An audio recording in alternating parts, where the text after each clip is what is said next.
ఇక్కడ పేరెంట్స్ కూడా చూసుకోవాల్సింది ఏంటంటే ఏంటి చైల్డ్ ఏం చేస్తున్నారు, మన విసినిటీలో ఉన్నారా అబ్జర్వ్ చేయాలి, వాళ్ళతో రెగ్యులర్గా మాట్లాడుతూ ఉండాలి. What is that they are going through, ఏమైనా సమస్యలు ఉన్నాయా వాటి మీద చర్చ అనేది పేరెంట్స్ కూడా చేయాల్సిన అవసరం అనేది ఎక్కువగా ఉంది. అప్పుడు ఏంటంటే అట్లీస్ట్ చైల్డ్కి ఏమవుతుంది, ఏ స్టేట్లో ఉన్నారు, are they okay, are they not okay, మనం ఏం చేయొచ్చు.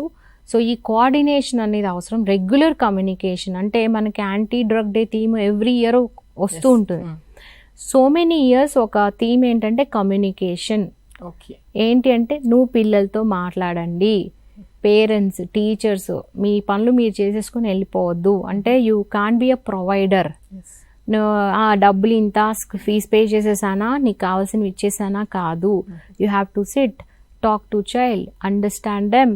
ఓకే, ఇది లేనప్పుడు ఏమవుతుందంటే ఆ డిస్కనెక్ట్ అయిపోయారు అంటే మీ పిల్లలతోని తర్వాత బేర్ చేయాల్సినటువంటి బర్డన్ పేరెంట్స్ మీదే ఉంటుంది. So we see lot of parents, అరే మేము ఇలా అనుకోలేదు, మేము అన్నీ ఇచ్చేస్తున్నాము, అన్నీ ఇచ్చారు, టైం ఇవ్వలేదు. ఆ quality time was never there for children. వాళ్ళు కూడా ఏంటంటే నువ్వు ఎంత ఇస్తే ఏంటి, you are never there for me.